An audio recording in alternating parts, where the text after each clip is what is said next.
Dolphins and Texans, a big AFC conference showdown coming your way this weekend at NRG Stadium. I'm Kyle Krabs. He's Big Sarge. We got you covered here on a crossover episode here on the Locked On Network.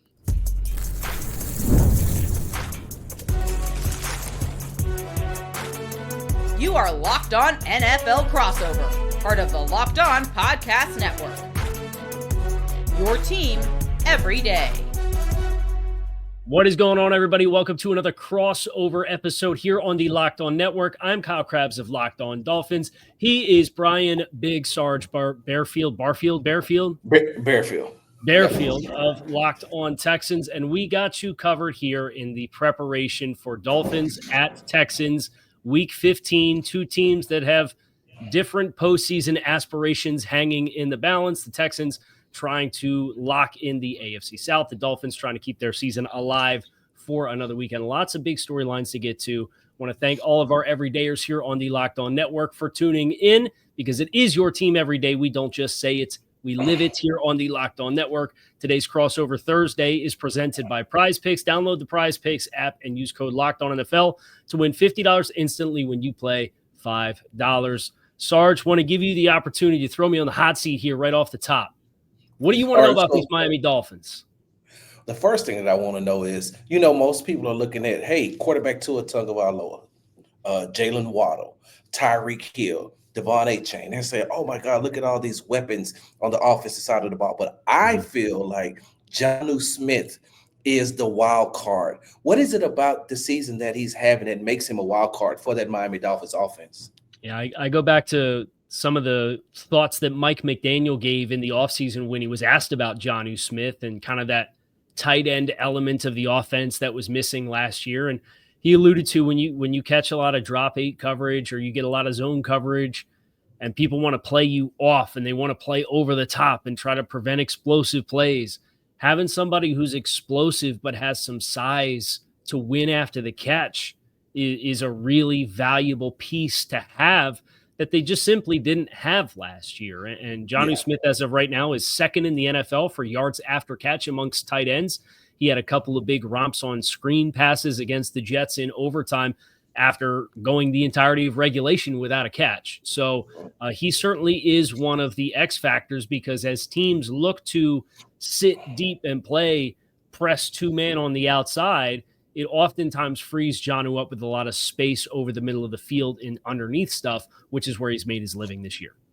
Yeah, and when you look at the defensive line, especially Will Anderson Jr. and Danielle Hunter, sometimes we get those things mixed up because they seem like they're the same person.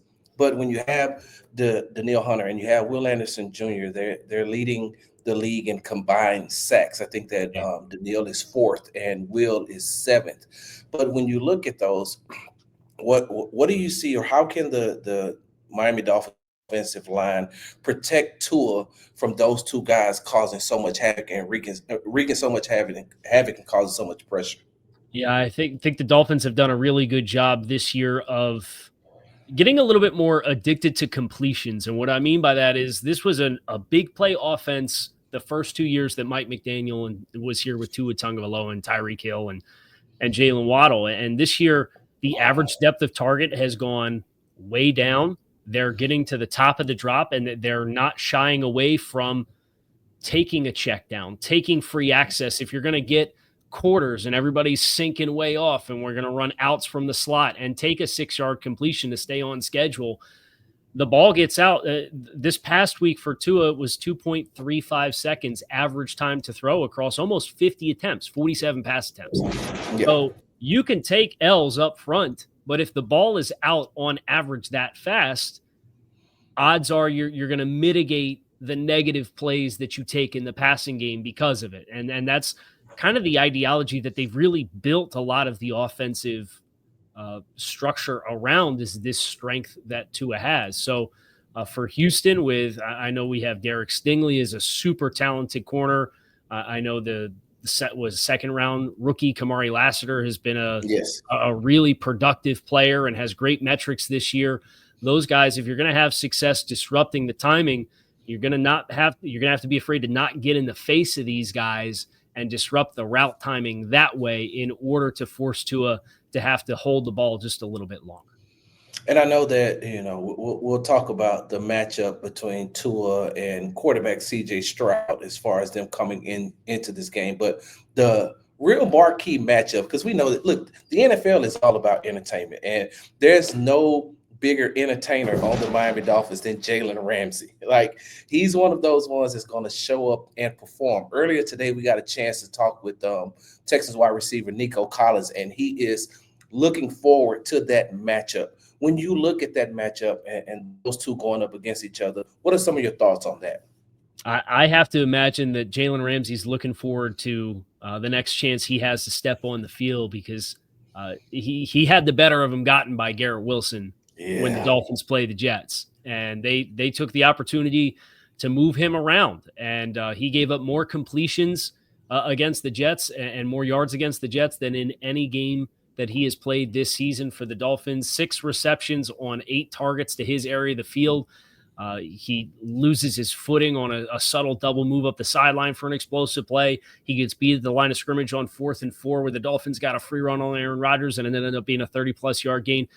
Those kinds of reps are very uncharacteristic of Jalen Ramsey. So I do think Ramsey will look to get physical against Nico Collins. He's gone against some bigger bodied guys. I think that's the biggest difference with Nico. Nico can do it all, right? He can separate. He can win with physicality at the line of scrimmage, but he's explosive. He can win down the field. He can cut on hard angles. But I don't think he's as quick as Garrett Wilson at the line of scrimmage. So that's the thing where Ramsey, if you're going to play him the same way and let him shadow, I have to imagine Ramsey's going to be eager to get back out there and get his hands on somebody and try to play physical, because that's the brand of football that he likes to play on the outside. Yeah, and now I'd have to ask about this. On the defense side of the ball, Anthony Weaver has to be prepared for the CJ Stroud. When you look at the numbers, he doesn't have those numbers from his rookie season that's going to blow you away. But he has been efficient in being able to lead this Houston Texans offense. What type of issues do you think that he's going to cause to that defense led by Anthony Weaver?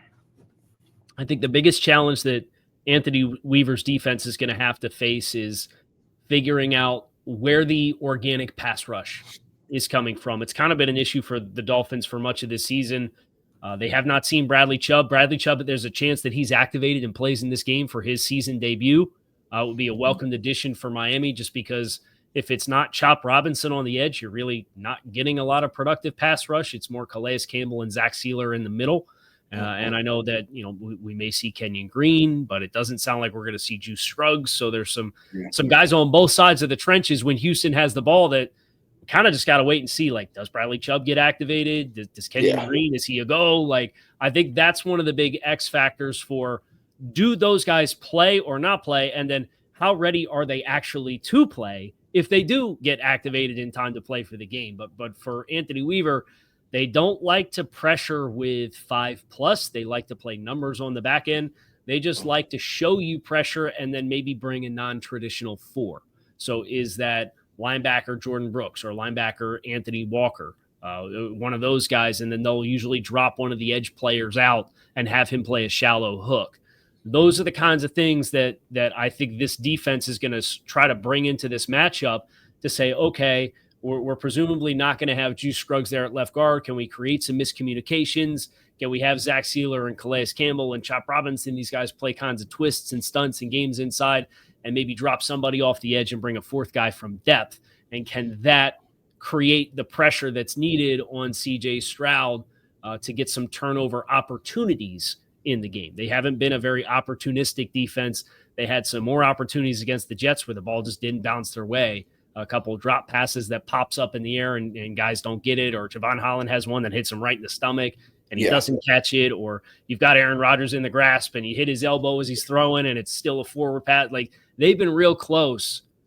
They got to try to keep chopping wood and try to get the breakthrough, and this would be a great game to have it on the road in Houston. Now, I want to pick your brain about the Texans, but we got to hit the break first. So we're going to go. I'm going to grill Big Sarge here on the Houston Texans and this season that they have coming out of their bye week. That's next year on this crossover. Make sure that you stick with us. You can tackle all of the NFL action this season with FanDuel, America's #1 sportsbook. Right now, new customers can bet $5 and get $150 in bonus bets if you win. The FanDuel Sportsbook app gives you everything you need to place live bets on the NFL all in one place. So when you get a hunch in the middle of the game, you could check out the latest stats, view the live play-by-play, and so much more on the same page as where you place your bets. Just visit FanDuel.com to join today. You get started with $150 in bonus bets when you win your first $5 bet at FanDuel.com. Right now, this game over on FanDuel is currently still sitting steady at Houston -2.5. The money line has held pretty firm. Miami, if you like the dogs, it's +134. If you like Houston to win outright, it's -158. And the game total in this game is 46.5 points. So if you think there's going to be a lot of points, there's some explosive ability for both of these offenses, some good quarterbacks on both sides. If you think it's going over 46.5, you could get that at -115. So never waste a hunch. Make every moment more with FanDuel, an official sportsbook partner of the NFL. If you were trying to get down to the game, maybe you're spontaneous, you want to go down to the game on Sunday, you could do so. Get your tickets, take the guesswork out of buying tickets with Game Time. They have all of your favorite local concerts, comedy, theater, sporting events, and more. I love that they have all-in pricing, so you can toggle on, and there's no surprise fees. When you see the listing before you are interested in the tickets and go to put them in your cart, what you see is what you're going to get from a pricing perspective. That price isn't magically going to double when you put the tickets into your cart. You can get panoramic views from your seat before you buy, so you know exactly what you're signing yourself up for, and you can get your tickets delivered directly to your phone with just a few taps. So take the guesswork out of buying tickets with Game Time. Download the Game Time app, create an account, use code LOCKEDONNFL for $20 off your first purchase. Terms do apply. Again, create an account, redeem code LOCKEDONNFL for $20 off. Download Game Time today. What time is it? It's game time. Sarge, it's game time for you. I can put you on the Yes. All right, I'm ready. You mentioned CJ Stroud. Yes. And not necessarily having had his rookie season. And I know the turnovers, the interceptions were super low last year. But some of that's not a very stable stat, right? Like sometimes there's some luck that's involved in that. Wanted to ask you, what's the biggest difference in CJ Stroud in your eyes this year versus who he was last year as a rookie? Well, coming into his rookie season, no one really had an idea what CJ Stroud was going to be. The only game film that you had on him was coming out of Ohio State, and we know with the amount of talent that they had at Ohio State, not too many people believed that he was going to have the rookie season that he had, breaking those records. Coming into this season, the biggest difference for him has been, and it's very uncharacteristic that, when we're watching this, he's seeing ghosts sometimes, hearing footsteps, and that's because the amount of pressure that has been put on him coming from the interior part of the offensive line. And even if he's not getting sacked, he's getting pressured. Now, they had done a great job in the last couple of games when they moved Juice Scruggs from center to left guard with Kenyon Green being out, and then you have Jared Patterson playing the center position. And so they were able to eliminate one of the biggest things that was causing the Houston Texans so much trouble on the offensive side of the ball. And for CJ was in week 2 against the Chicago Bears, they started doing delayed blitzes and started doing inside stunts. And that interior offensive line was not able to pick that up quick enough. And so what Chicago did was lay the blueprint and the foundation on, hey, if you want to get to CJ, if you want to beat this offense, this is how you do it. And every week after that, they were facing those same type, because we know that the NFL is a copycat league. And so they were facing that same type of defensive front and those stunts and those delayed blitzes until they made the move when Kenyon Green went out on Halloween, October 31st against the Jets. They brought in Jared Patterson they brought in, I think they brought in Juice Scruggs. They kept him at the center, but they brought in Kendrick Green to play. But when they finally made that move to bring Jared Patterson and put him at the center position, because he was also coming back from a concussion, he has been able to shore up some of those deficiencies that they had. One thing that Juice Scruggs, and a lot of people, don't remember that Juice Scruggs didn't play. Juice Scruggs and Kenyon Green didn't play a lot in this Bobby Slowick led offense last season. And so they were still getting used to playing. Juice had limited time. Kenyon had no time with CJ. And so they were learning to play with CJ. And the one thing that Jared Patterson has done, it seems like he's able to call out the protections better. CJ in his second year is being able to see more and being able to call out protection. So I think that what happened was they had to learn how to deal with the different types of defensive fronts and the defensive schemes that they were getting. I want to ask you about the other element of this offense. We talked about Nico Collins. We talked about CJ Stroud in the offensive line. The running game, the output for this team on the ground has been very up and down. It feels like just looking at like the raw rushing totals.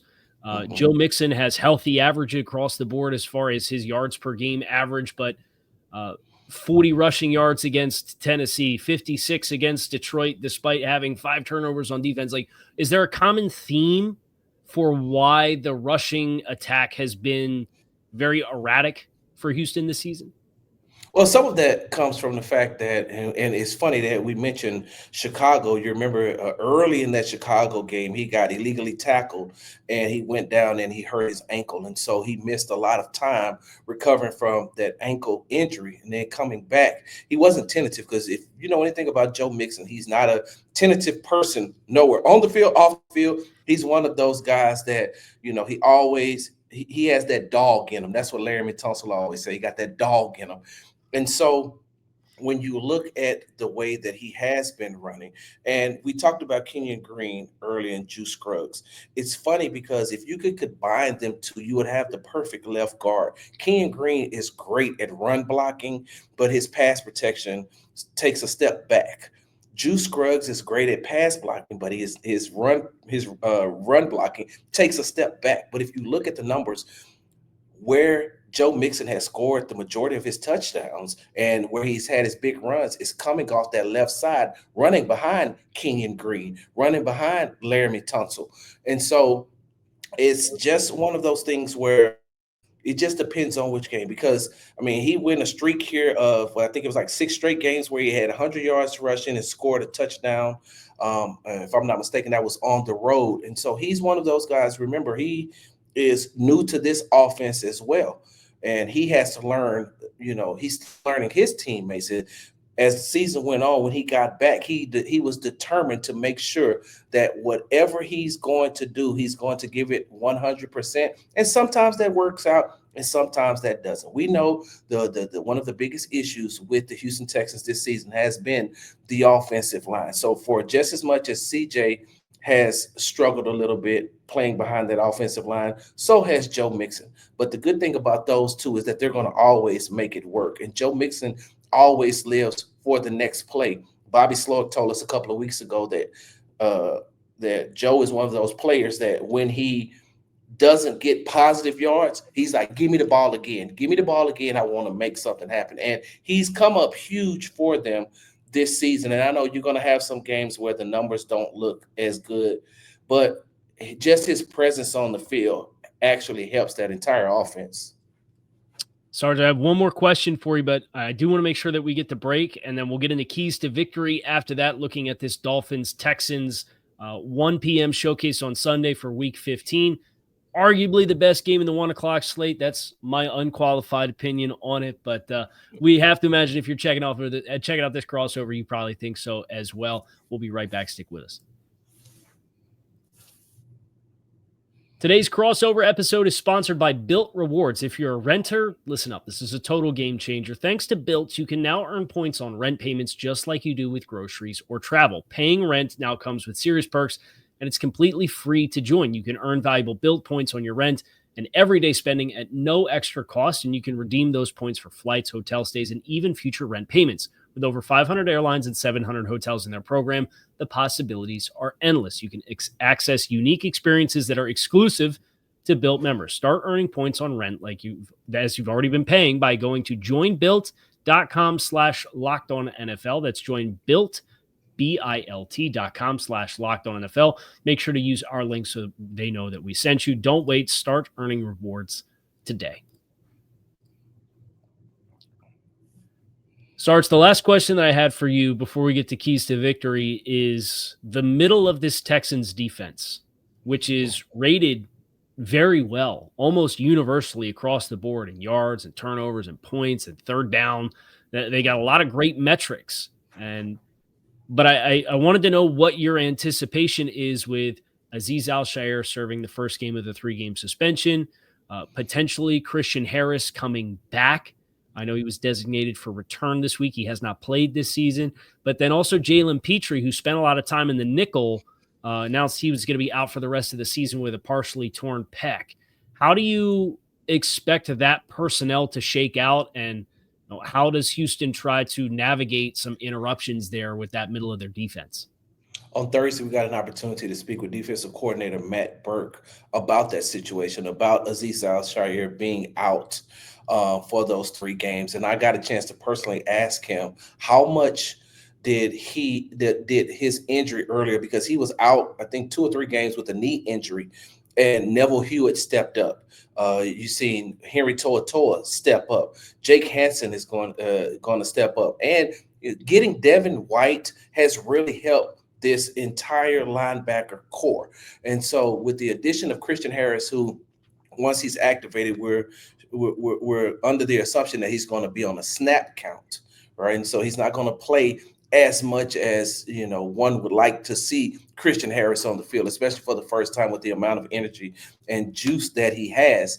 But having gone through a similar situation of playing without Azeez already has prepared them to be able to be without him for the next 3 games. Now, the biggest loss is Jalen Petrie, because as soon as they moved him this season to that slot corner position, he thrived. He's also very effective in run stoppage. He's like the extra linebacker that you have. He's one of those guys who loves to hit, who loves to tackle, but doesn't mind going out and pass coverage. He's also one of the guys who helped create a lot of turnovers for the Houston Texans. And so he's going to be missed in that aspect.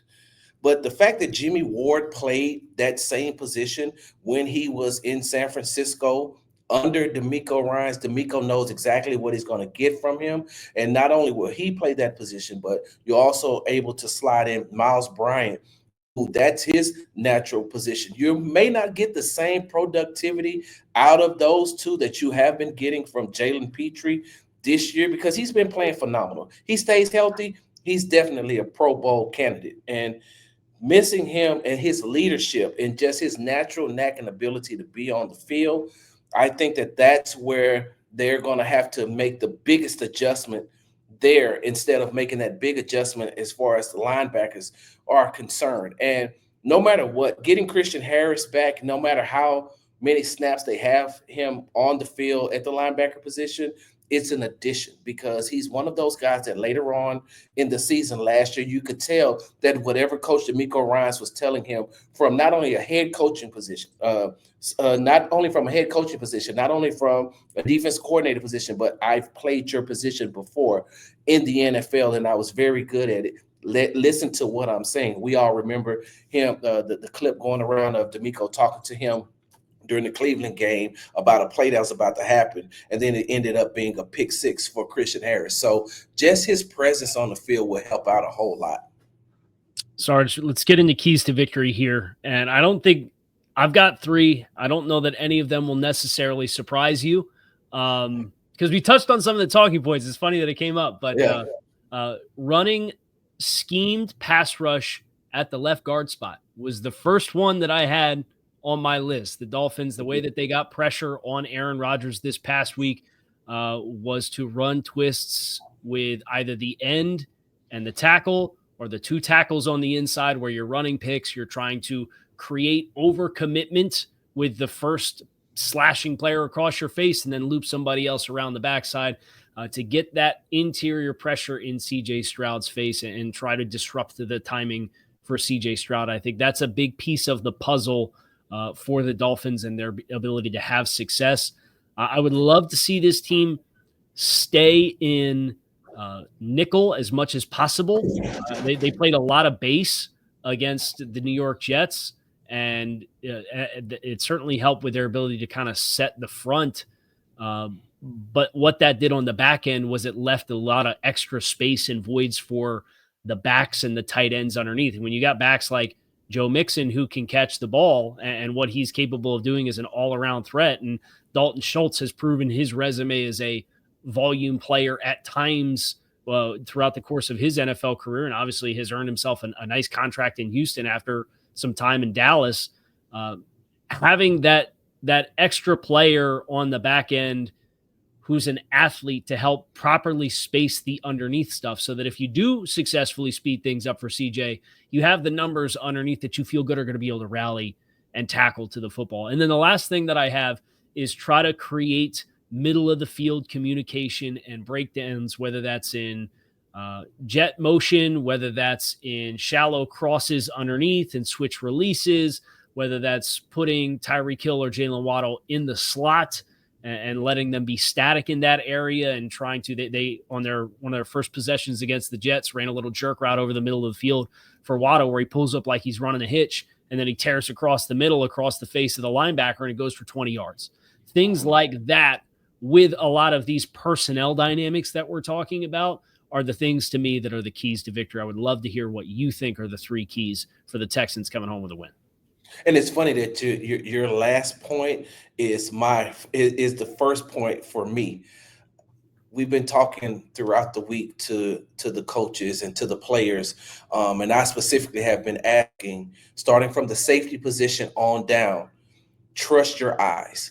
The Miami Dolphins like to do a lot of motion. They like to do a lot of trickery. They like to use a lot of dummy players going into knowing that player is not going to get the ball, but trying to just see if they can gain any advantage. And so what they have to do, starting with, because you got a rookie second, Kalen Bullock, and you have Eric Murray, who's going to switch back and forth with Jimmy Ward as far as the safety position is concerned. They have to trust their eyes, starting from the safeties, and then you get to the linebacker position, and even on the defensive line. The defensive, that whole defensive unit has to trust their eyes, and don't let all of the motion get caught up in all the motion. Just continue to play disciplined football. The second thing for me is you have to contain A-Chain. You have to contain him, because if you don't, he's one of those players, from what I've seen watching him, and I've been watching him since he was in high school here in Texas, and on the college level. I mean, if he wasn't going to be a football player, he would have been a sprinter. So you have to be able to contain him, but he's also a rhythm type running back that if he can get himself going in the run game, he's definitely going to get himself going in the passing game, because now he has defense off balance. So what the linebackers are going to have to do, and that's where they're going to miss Azeez, because he is one of the best pass coverage, the best run stopper pass coverage linebacker that the Houston Texans have. They're going to miss that part. And the third thing that I have 3 and 3A real quickly.